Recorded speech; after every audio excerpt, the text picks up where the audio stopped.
네, 최강자들과 함께하는 최강 클래스 시간입니다. 주식명가 MTNW 임광빈 어드바이저와 함께합니다. 위원님 안녕하십니까?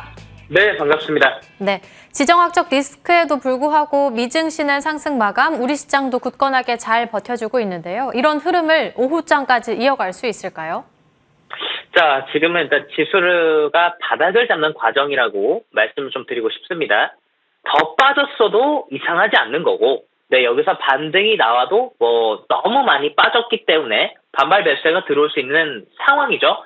미국 시장은 우리가 휴장하는 동안 주가가 다행히 올랐고, 지정학적 리스크가 터졌음에도 불구하고 미국 시장은 상승한 것이 우리나라 쪽에도 일단은 긍정적인 영향을 주고 있습니다. 코스피 기준으로 2,400포인트를 잘 지켜냈는데, 오늘은 삼성전자랑 하이닉스 쪽에 외국인들 수급이 많이 들어가고 있죠.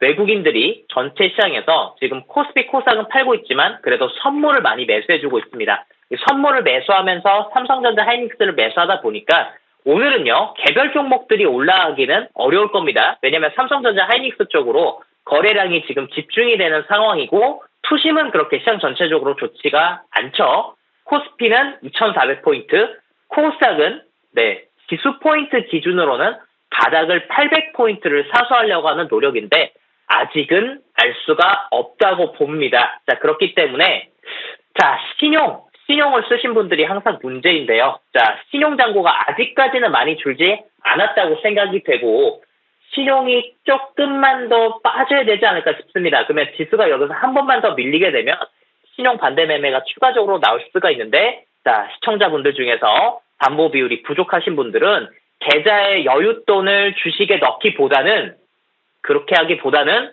저는 주식을 손절하시라는 말씀을 좀 드리고 싶습니다. 신용이 많은 부분들 중에서 종목들 중에 모멘텀이 죽고 추세가 죽은 주식들이 있어요. 차라리 그런 주식을 자르는 게 낫지, 또 있는 돈 없는 돈 다 끌어와가지고 담보 비율 맞추겠다고 현금 넣으면 안 좋은 상황들이 많습니다. 하락장이 특히나 그렇습니다. 자, 상승장 오게 되면 그 부분 다시 만회할 수 있어요. 손절하는 것에 대해서, 특히 레버리지를 썼는데 손절하는 것이 손실금이 크니까 너무 뼈아플 수 있습니다. 리스크 관리를 못한 부분에 대해서 반성하셨으면 좋겠고, 다음에 시장 좋아지면 그런 부분들은 다시 복구할 수 있으니까 지금은 정말 리스크 관리 잘 하시면 좋겠고요. 현금, 제가 계속 강조드리고 있습니다. 현금도 지금 종목이에요. 제가 시장을 봤었을 때 제일 좋은 종목은 현금입니다. 현금 보유하고 계신 분들은 분명히 좋은 기회가 올 겁니다. 제가 그때 이 방송 통해서 말씀드릴 테니까 기다려주셨으면 좋겠고, 그나마 시장에서 가장 괜찮은 업종은 바이오라고 할 수 있겠습니다. 네, 모멘텀 있는 한올 바이오 파마나 알테오젠, 유한양행 같은 바이오 종목들 관심 있게 보시길 바라겠습니다. 네, 오늘 시장 리스크 관리 측면에서 말씀해 주셨고요. 바로 급등주 체크해 보겠습니다. 먼저 첫 번째 종목으로는 드림 CIS인데요. 무상증자 권리락 효과에 장중 상한가에 진입했습니다. 이미 사흘째 강한 흐름 이어가는 중이기도 합니다. 다음은 IMT 보겠습니다. 오늘 전반적인 반도체 쪽 힘이 좋고요. 반도체 공정장비 업체인 IMT는 오늘 코스닥 상장 첫날 시가부터 100%대 급등으로 출발했고요. 현재는 상승폭은 소폭 반납 68%대 급등 이어갑니다. 다음은 엔젠바이오 보겠습니다. 미국 바이든 정부의 암 정복 프로젝트인 캔서 문샷에 합류한다는 소식에 조금 전에 상한가에 진입했습니다. 현재 구간에도 6,920원에 거래되고 있습니다. 다음은 윤광빈 어드바이저의 종목으로 오늘은 공략주 없이 특징주 두 종목을 보도록 할 텐데요. 먼저 첫 번째로는 흥구석유입니다. 전쟁 소식이 나왔고요. 심리적인 요인을 바탕으로 원유 시장의 상방 압력이 높아질 것으로 판단하면서 국제유가가 급등했습니다. 흥구석유는 장중에 상한가에 진입하기도 했는데 이 이슈가 과연 단기에 그칠까요? 이스라엘이랑 하마스가 갑작스럽게 전쟁이 터졌죠. 자, 근데 이번이 처음은 아닙니다. 21년도 5월 달에도 서로 이렇게 유혈 사태가 있었고요. 그리고 지금 거의 한 2년 6개월 정도가 지난 시점에서 갑작스럽게 지금 전쟁이 터졌습니다. 하마스의 배후에 이란이 있다라는 얘기가 있어요. 그리고 이란은 원유를 뽑아내는 그런 국가죠. 이스라엘과 하마스의 서로 사이에서는 원유 관련된 내용은 없지만 이게 중동이 추가적으로 전쟁이 확진되게 되면 원유 공급에 차질을 또 빚을 수 있고 원유 공급에 차질을 빚는 그런 심리적인 요인이 있게 되면은 유가가 더 급등을 하게 되고 우리나라에서는 흥구석유, 한국석유, 그다음에 중앙에너비스, 극동유화, 그다음에 천연가스 쪽에는 GSE 같은 종목들이 움직일 수가 있겠죠. 지수 하락장에서 해당되는 종목들이 움직이는데 자, 일단 흥구석유 한번 디테일하게 한번 볼게요. 자, 흥구석유 과거에 어떤 일이 있었는지 한번 좀 보도록 하겠습니다.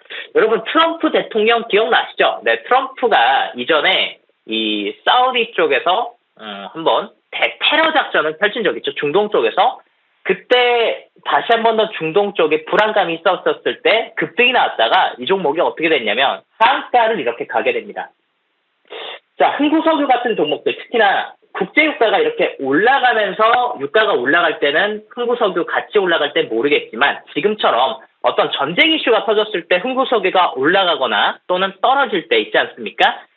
이럴 때는 중동에 갑자기 평화가 찾아오게 되면 주가는 반대로 급락할 가능성이 있습니다. 따라서 추격 매수 절대 하시면 안 됩니다. 제가 얼마 전에 이 주식에 대해서 매수 말씀을 드렸는데 수익 중이신 분들은 절반을 매도하시기 바라겠습니다. 원래 상가 가면 홀딩하는 게 좋죠. 자, 근데 흥구석유나 또는 지금 국제 정세나 그다음에 중동의 상황을 보게 되면 미국이 이미 항공모함을 급파를 했고요. 그다음에 유엔 쪽에서도 하마스에 대해서 비난하는 여론이 굉장히 심해요. 따라서 이 전쟁은 이스라엘 쪽으로 좀 기울어서 단기간에 저는 종료될 가능성이 크다고 보기 때문에 흥구석유는 보유 중이신 분들, 수익 중이신 분들은 절반 매도를 말씀드리도록 하겠습니다. 네, 비중 축소, 절반 매도 말씀해 주셨고요. 다음 종목으로 넘어가 보겠습니다. 이번엔 동화기업입니다. 지난주 목요일 이 시간에 관심주로 말씀해 주셨는데 꾸준하게 올라와서 오늘 52주 신고가 경신까지 나왔습니다. 목표가였던 7만 원도 넘겨섰습니다. 오늘 장중엔 7만 2,100원까지의 터치도 나왔는데 앞으로의 전략은 어떻게 세워볼까요? 이 하락장이 어떻게 보면 기회가 될 수 있죠. 하락장에는 종목들이 많이 빠지기 때문에 종목을 잘 선정하게 되면 바닥에서 주식을 살 수가 있습니다. 동화기업은 그렇게 아직은 지금 상황에서는 인기가 있는 주식은 아니에요. 근데 제가 기업 펀더멘탈을 보고 말씀을 드렸죠. 올해 적자인데 내년부터 흑자가 이제 전환이 되게 됩니다. 그러면 올해 주가가 당연히 바닥일 가능성이 높은 거고 이 구간대에서 내년에 이제 턴어라운드가 되게 되면 주가는 지수와 함께 실적과 함께 같이 올라가겠죠. 차트 보겠습니다. 자, 이 주식 9월 초반에 상한가를 갔고요. 그리고 매물대 돌파하고 나서 주가가 급등이 나왔습니다. 7만 원을 넘어간 상황에서 솔직히 이 주식을 팔 필요는 없다라고 말씀을 드리겠고 신규 진입은 안 하신다 하더라도 보유자분들은 홀딩하시면서 중요한 가격대가 있습니다. 중요한 가격대에 68,000원, 68,000원입니다. 68,000원에 라인이 지켜지게 된다고 한다면 홀딩하시면서 추세 이어가시길 바라겠습니다. 네, 마지막 종목으로 동화기업까지 들어봤습니다. 윤광빈 어드바이저와 함께했습니다. 오늘 말씀 감사합니다. 네, 고맙습니다.